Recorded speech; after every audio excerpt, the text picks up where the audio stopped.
The Cubs survive another series to take 2 out of 3 from Detroit, and we may have a little guest at the end of today's show. Let's get it. You are Locked On Cubs, your daily Chicago Cubs podcast, part of the Locked On Podcast Network, your team every day.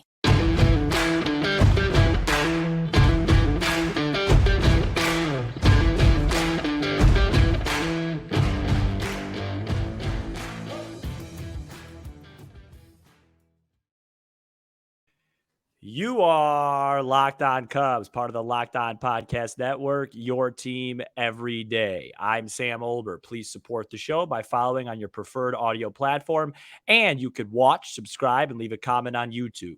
Thanks so much for making us your first listen. We are lifelong fans taking our passion into a discussion with you on all things Cubs. Today's episode is brought to you by Bunches. Download the Bunches app today, and when you do, our friends at Bunches have featured the Locked On MLB Bunch in the Discover tab. You can also click on the link in the description notes to join Locked On MLB Bunch community today. Well, we've got a fun show. If you're listening on this Thursday, scorching Wednesday, scorching Thursday. There's nothing that I like less than 100-degree weather. So hope everybody's staying cool, hydrated, feeling good. If you're watching on YouTube, I have it up. I'm hoping at the end of this show, I will be able to call in. My dad isn't exactly Steve Jobs when it comes to technology. So we're just going to try it over the phone. I think you'll be able to hear him on speaker. He is expecting the call. He doesn't really know what questions I'm going to ask him, but it'll be really fun because my dad's the version you guys see of me every day, that's just my dad. It's the same thing. So I want you guys to get a chance to hear him talk about the Cubs, and hopefully we'll get that done at the end. But first, we got a lot to cover. From Wednesday's game in this series. It was a very nice victory for the Cubs on Wednesday. But before I get into that game, I want to make a large clarification. I really do, or maybe that's not the right word, but after Tuesday's night's really tough loss, I came on the live and I went after Ross like usual. And a lot of people responded and agreed, and a lot of people disagreed, which is why we do this show. I want to make it very clear. The last thing I want to do is blame Ross for every little thing. If they blew the game on Monday, I wasn't going to blame him for it. That was just bad execution by Michael Fulmer.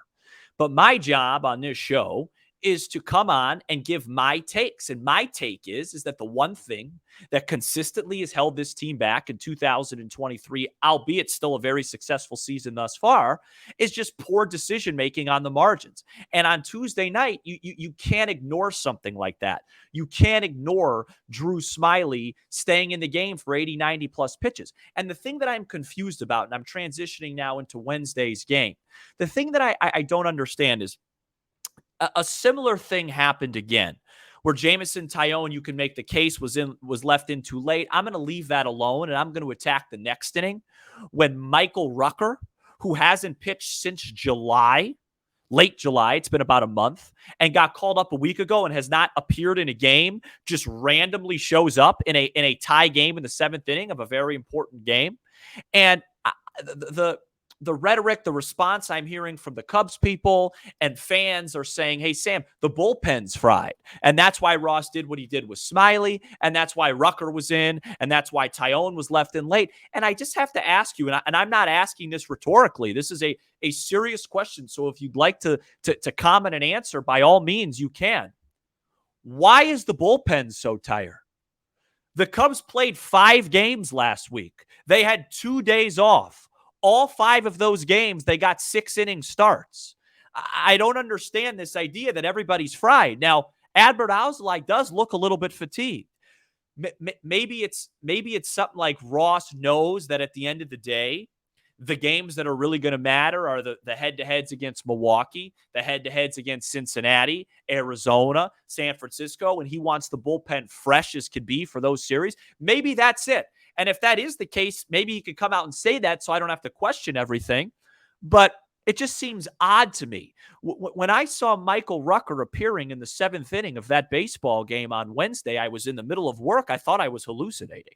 I thought I missed an inning and the Cubs went down by 5 runs. I haven't seen Michael Rucker come in a high leverage situation since May. And all of a sudden, here we are in late August. I thought, to be honest, for a second, I was like, oh, there's Fulmer. Fulmer's in. And I was like, wait, Rucker's in. The score's 4-4. Is that a typo? What's happening? And so if the bullpen is that fatigued, that's a bit concerning because the Cubs only really have one off day coming up here. And yeah, that's just it. I have nothing against David Ross. I have, as a human, I have nothing against David Ross. I want him to be as successful as possible, but I just have to call out what I see. And Tuesday night was unacceptable, and Wednesday, wasn't great either, but the Cubs found a way to win. So let's talk about that. So I thought the Cubs offensively, not only just on Wednesday, but Monday and Tuesday really bounced back after a mediocre offensive showing and a mediocre homestand offensively. They scored, I think it was 7 Monday, 6 Tuesday, and 6 Wednesday, I think it was what it was. And they faced a very solid pitcher in Skubal on Wednesday. And it was really interesting. Their plan against him, usually there's this double-edged kind of thing where when you face an elite pitcher, it's like, well, do we want to just take a bunch of pitches and just get him out early, even if he dominates us? If he's out after the 5th or 6th, that's great. Or are we afraid to do that because if we get to 2 strikes, he's going to wipe us out? We have to be really aggressive. That's always the classic debate when you're facing a really good pitcher, especially a strike thrower. And the Cubs were really aggressive. And it worked. They had some great swings. Candelario saw him well. Gomes saw him well. Of course, Bellinger had what I thought at the time was going to be the biggest hit of the game, the 2-run single to put him up 4-0 after Ian Happ got wiped away, 2nd and 3rd, 1 out. And the Cubs are up 4-0. And then Jameson Taillon, who overall pitched one of his better games for the most part, comes in the 6th inning, loads the bases, nobody out.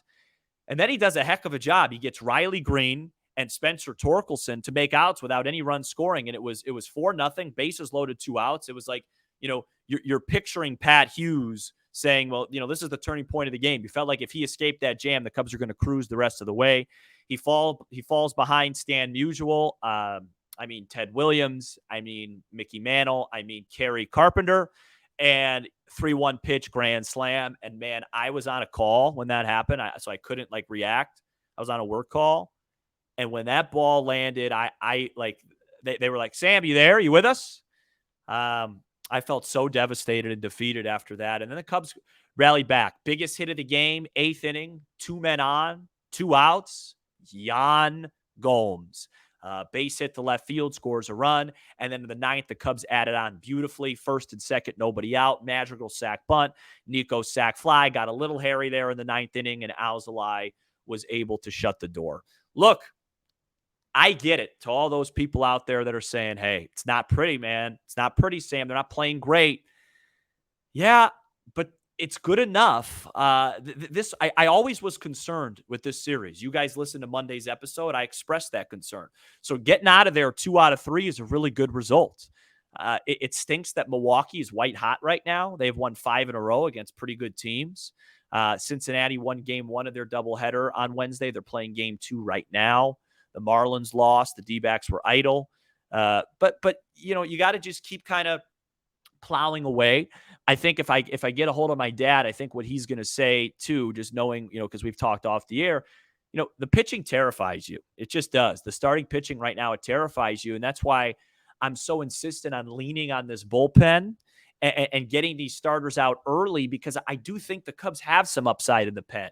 Wisniewski against righties. Palencia every now and then really shows flashes. I'm not giving up on Quas. And then we know about Fulmer, Leiter, Merriweather, and Alzolay. Merriweather today had his best outing as a Cub on Wednesday afternoon. He was electric, sitting 100, nasty slider, got Carpenter on a changeup. He's got the best stuff on the team. I don't think there's any debate about that. So overall, pretty good. You know what I mean? It was good enough. And, I think you got to be happy with it as you head into Pittsburgh. And we're going to talk about the Pirates series and a certain left-hander that may be coming up, maybe not. But first, This episode is brought to you by Bunches. Okay, Locked On Cubs fans, I have to tell you about a new app called Bunches. Bunches is a new app built just for sports fans where you can chat about sports in real time.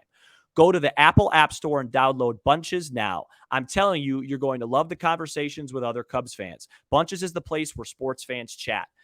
The Locked On MLB group chat is on Bunches. Go there now and connect with other baseball fans, chat about your favorite team, and keep up with the latest MLB news. Chat about your team every day. Download the Bunches app today, and when you do, our friends at Bunches have featured the Locked On MLB Bunch in the Discover tab. You can also click the link in the description of this episode. Try Bunches today. Eligible items only. Exclusions apply. The Cubs play the Pirates at 6:05 Central on Thursday, and you can listen to every pitch with the Cubs hometown broadcast on Sirius XM. On the SXM app, search Cubs or tune into channel 844 and catch the Cubs all season long on Sirius XM. Before we talk about that Cubs game, and we're back here on Locked On Cubs, that's one thing I always forget is that letting everybody know we're back from break. It is what it is. Before we talk about that, there were some murmurs on Wednesday morning, Wednesday afternoon, as Jordan Wicks was scratched from his start at AAA. It was not injury related. We started to think, could he come up? Will he come up? And as I'm recording right now, it's about 9:30 Central Time on Wednesday evening, still probably about 96 degrees out. He has not come up yet.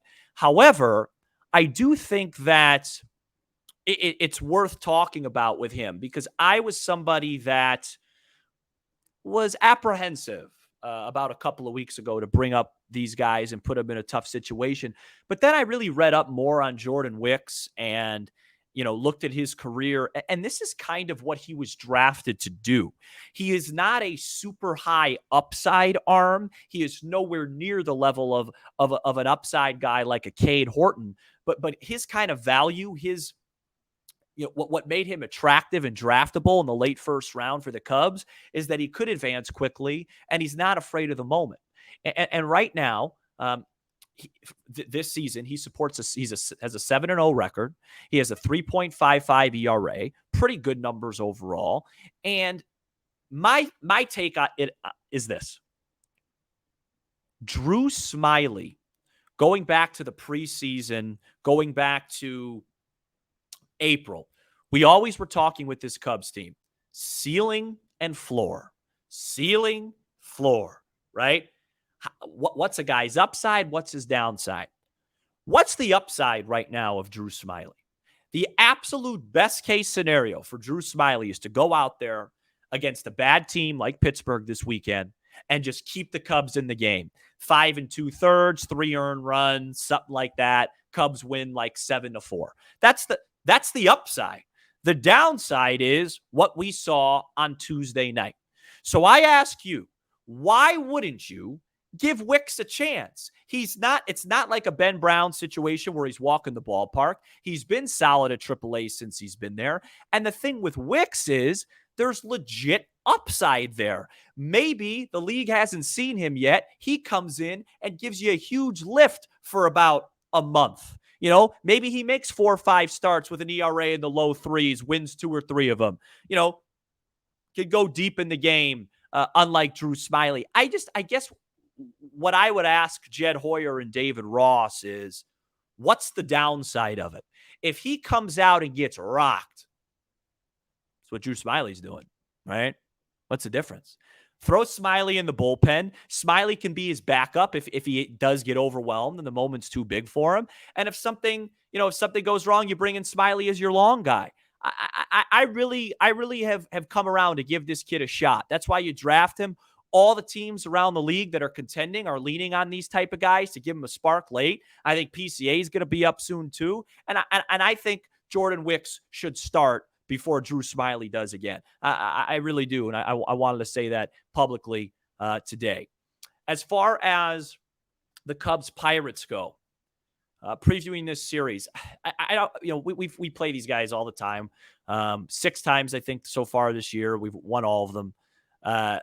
You're going to face, I believe, Mitch Keller on Friday. He's their best pitcher by far, has nasty stuff.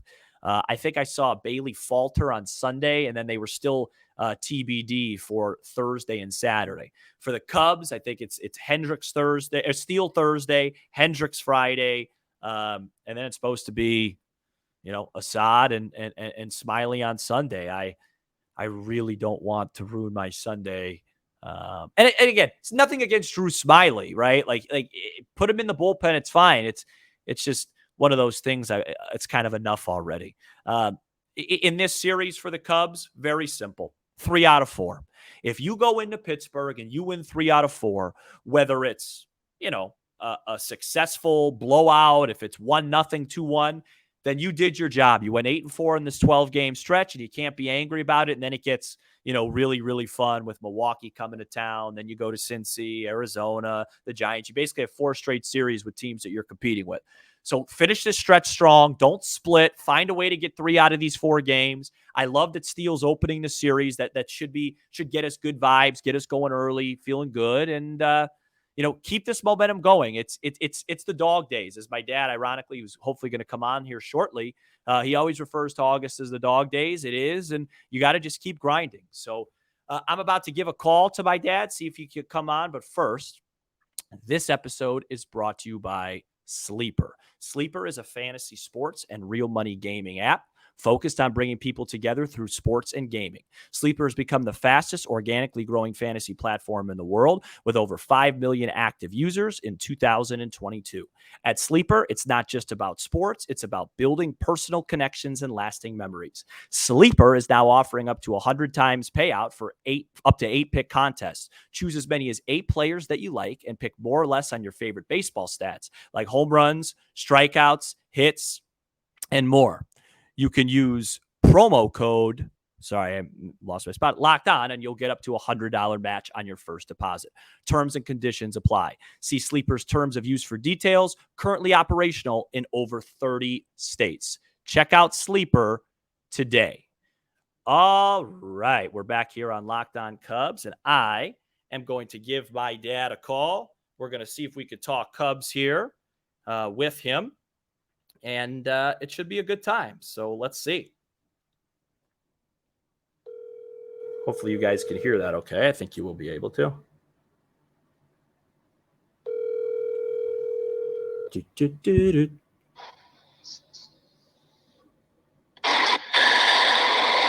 Hello? Hello. Hi. Can you hear me? Can you hear me? Yeah, I think so. I think we're good. Great. All right, I got my dad on the line here.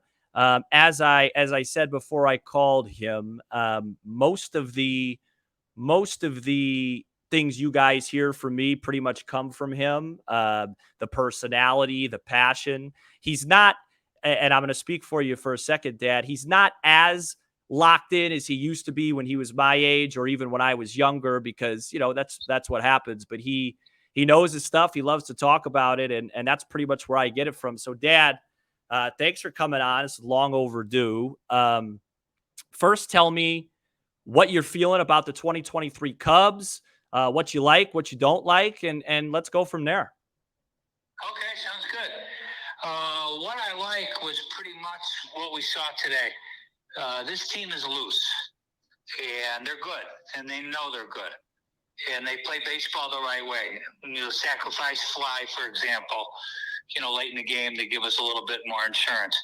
That's the way this team plays when they win. Being in a playoff race, they don't have the pressure on them because nobody, including themselves, expects them to be where they are. So they're having fun. The problem, which is obvious to you and all your listeners, is losing Stroman. We're short on starting pitching right now, and there's just no miracle.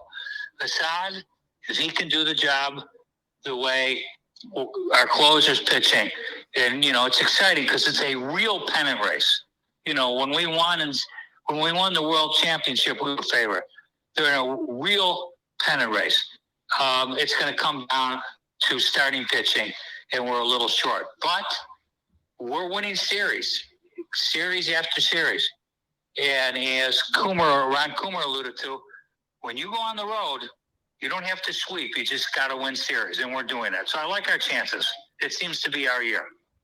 Yeah, I think that was probably well put. I think if I were to handicap where things are now, I would say I think they have enough to get there, and I think once they get there, the pitching might really rear its ugly head against a powerhouse like the Braves or the Dodgers. But anyways, second thing I want to ask you, and this is really why I wanted to have you on. We do have a middle-aged, fan base, listener base, and I think they would really get a kick out of your experiences as a Cub fan, some good stories. I remember as a kid, obviously, you used to always talk about 1969, and I know all the stories about it, but just tell me some of your favorite stories growing up, going to Cubs games. You could talk 69 or whatever you want to do. But I always get a kick when you talk about your Cubs history because nobody knows it better. Well, 69 was intriguing because, first of all, I didn't live that far away, and I went to about 40 games. And it was the first time the Cubs were becoming a really good team since they won in 45. And they had an old school manager that managed Willie Mays and played in the 30s for the Gas House gang named Leo DeRocher that they got that instilled winning on them. But they had a really good team in a great division. They have 4 Hall of Famers, and they finished in second place. Right. Jenkins, Banks, Williams, and Sano. And the thing that was most intriguing about that is up to September 2nd, they had a 3.5 game lead. And then they ran into a team called the New York Mets. And what parallels what we just talked about the Cubs today, the Mets were real loose. Nobody expected them to win. In fact, what's intriguing is the leading hitter in the Mets that year. Can I interrupt you for 1 sec? Was it intriguing or? Yeah, because the Mets had a wait. The Mets.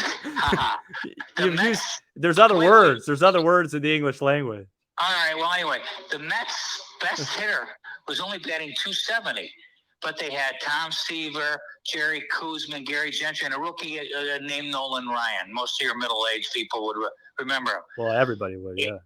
And what was key, and I told you this, I'll never forget, is back in those days, the Cubs were playing all-day games.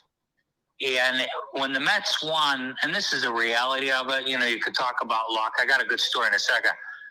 After September 2nd, the Mets won 22 out of 28 ball games.